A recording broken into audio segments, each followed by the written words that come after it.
cruiser was discovered just before dawn at mile marker 143, parked at an unnatural angle on the shoulder, as if it had been abandoned in a hurry.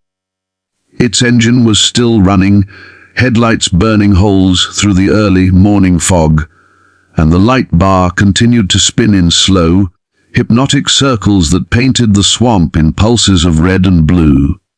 The driver's door stood open. The radio whispered static. Trooper Evan Leroux was nowhere to be found, and the swamp around the highway felt heavier than it ever had, as though it were listening. Evan had worked Louisiana highways long enough to respect the places that made the hair on his neck rise. Mile marker 143 was one of them. The road narrowed there, swallowed by cypress trees and black water that reflected the sky like a broken mirror. Locals avoided stopping on that stretch, and even veteran troopers felt uneasy when their patrol routes took them through after midnight. Still, Evan was the kind of officer who answered calls without complaint. At 2:11 a.m., he radioed in a routine traffic stop, his voice steady, professional, ordinary in every way. 2 minutes later, dispatch tried to check on him. There was no reply. When Evan finally keyed his mic again, his voice sounded distant, warped by interference that shouldn't have been there. He said there was another cruiser on scene, a statement that made no sense. No unit had been dispatched nearby, and no one acknowledged responding. Before dispatch could ask for clarification, the transmission dissolved into static mixed with a faint, wet sound, like footsteps moving through shallow water. Backup arrived to find Evan's cruiser exactly where he had left it. His campaign hat lay on the pavement beside the open door, perfectly dry despite the heavy fog. His flashlight rested on the seat, still on, its beam cutting through mist and illuminating nothing. There were no footprints, no skid marks, no sign of a struggle. It was as if Evan had simply stepped out of existence.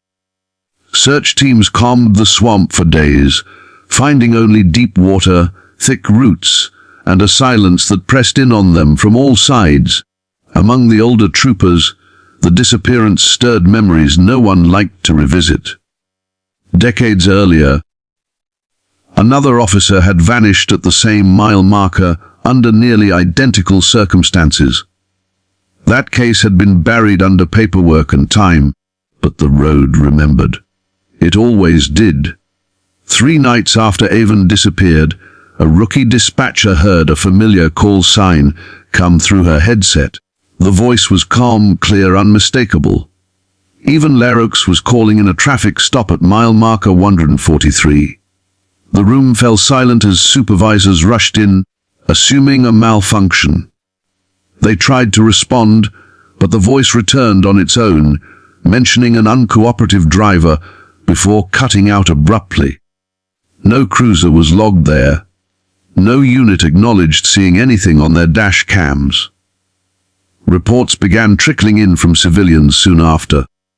A truck driver claimed a state trooper had pulled him over on that stretch of highway, only to vanish when he stepped out of his cab. A family said they saw flashing lights in their rearview mirror, then nothing at all. Each account shared the same unsettling detail.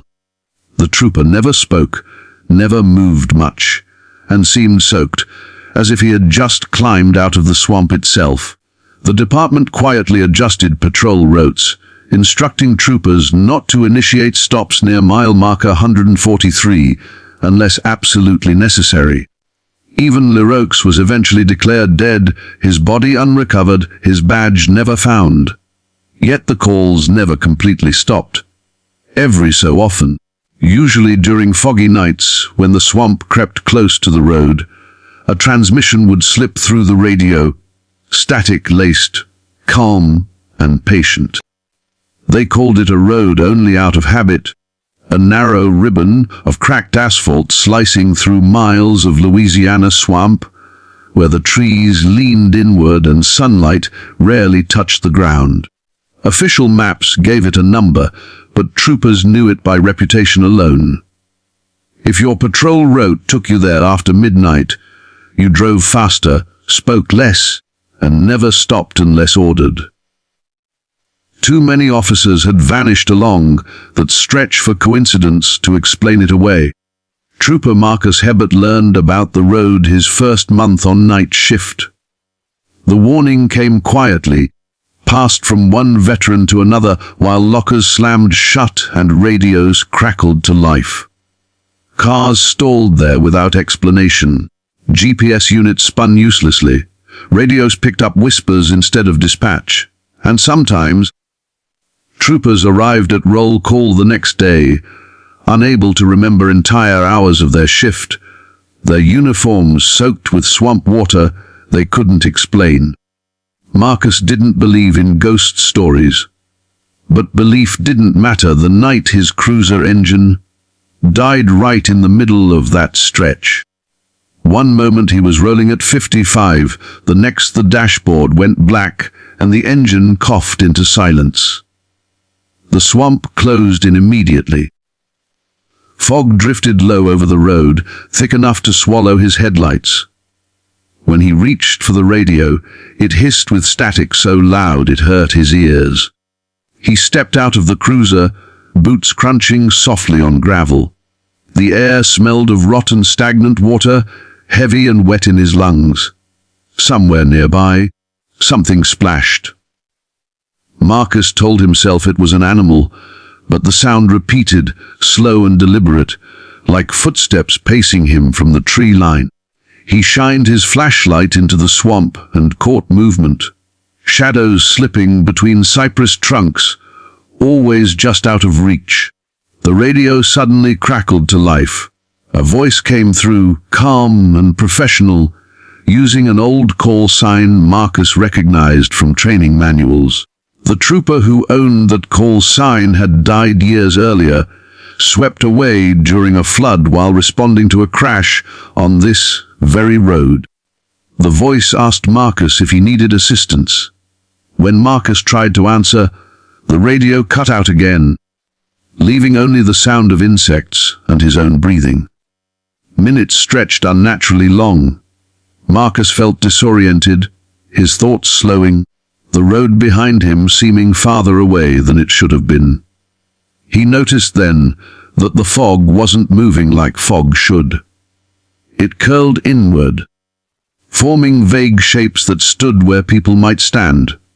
His flashlight flickered, and for a split second, he saw a cruiser parked ahead of him, an older model, half sunk into mud, its light bar dark. Blinking hard, he looked again. The cruiser was gone. When his engine finally roared back to life on its own, Marcus didn't question it. He climbed in, slammed the door, and drove until the swamp thinned and the road widened, not stopping until the sun began to rise. At roll call, supervisors noticed his uniform smelled of swamp water, his boots stained dark with mud. Marcus couldn't explain how it got there. Worse, he couldn't account for nearly 40 minutes of his shift. Other troopers had similar stories. Some remembered voices guiding them off the road and back to safety. Others recalled seeing fellow officers standing motionless among the trees, uniforms faded, faces pale, eyes reflecting light too brightly.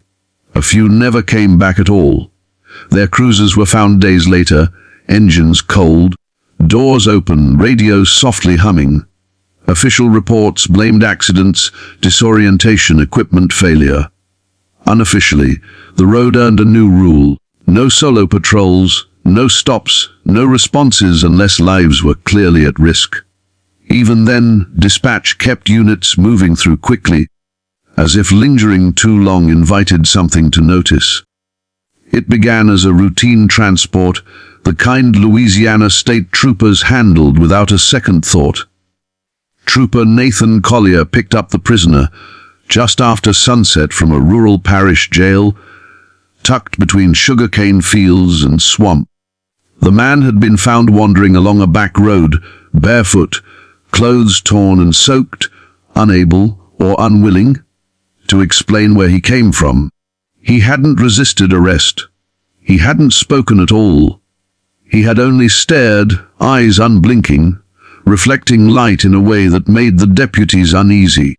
Nathan secured him in the back of the cruiser and started the long drive toward Baton Rouge. The sky darkened fast, swallowing the last strip of orange on the horizon. The prisoner sat perfectly still behind the cage, hands resting calmly in his lap. Too calm. Nathan checked the rearview mirror more times than he cared to admit. Every time, the man's eyes were already on him. 10 miles in, Nathan noticed the smell. It wasn't sweat or decay, but something damp and metallic, like rain hitting rusted iron. The radio crackled with static, briefly cutting out dispatch. When it came back, the dispatcher's voice sounded distant, distorted. She asked Nathan to confirm his status. Before he could answer, the prisoner leaned forward, close enough for Nathan to feel his breath on the back of his neck. "You shouldn't take this road," the man said softly. Nathan nearly swerved. It was the first time the prisoner had spoken, his voice low and smooth, carrying an accent Nathan couldn't place. He ordered the man to sit back, to keep quiet. The prisoner obeyed instantly, folding back into stillness like a machine powering down. The road narrowed as swamp pressed in on both sides. Cypress trees loomed overhead, their branches hanging like broken ribs. Nathan felt the sensation of being watched grow stronger with every mile. When he glanced into the mirror again, the prisoner was smiling, not wide, not friendly, just enough. Nathan radioed dispatch to request another unit meet him halfway. Static answered. Then a voice came through. Not dispatch, but something layered beneath it, whispering half, words that made his skin crawl. The dashboard lights flickered. The engine stuttered once, then stabilized. A sharp clang echoed from the back seat. Nathan pulled over instinctively, heart pounding. He exited the cruiser, weapon drawn, and approached the rear door. The prisoner was no longer seated. He was standing, crouched low despite the cage, hands gripping the metal bars. Nathan froze. The man's wrists were bent at unnatural angles, the bones shifting under the skin as if they weren't meant to be there. "You left the water?" the prisoner said. "That was your mistake." The cuffs snapped. Nathan stumbled backward as the man straightened, joints cracking loudly. His face seemed to change in the flashing lights, features blurring, eyes darkening, until they reflected nothing at all. The swamp went silent, insects cutting off at once. Nathan raised his weapon, but before he could fire, the lights died. When they came back, the cruiser was empty. Backup arrived 20 minutes later. They found Nathan standing barefoot in the road, uniform soaked to the waist, gun missing, eyes glassy and unfocused. He kept repeating the same sentence over and over. He wasn't built for the road. Nathan survived, but he never returned to duty. Doctors called it shock. The department called it an equipment failure and closed the case quietly. No prisoner matching the description was ever logged into the system. No fingerprints, no name. Months later, another trooper reported transporting a silent suspect along the same route. The dash cam footage showed the back seat empty the entire time. Yet the audio captured a second voice breathing calmly behind the cage, whispering directions off the road and toward the swamp.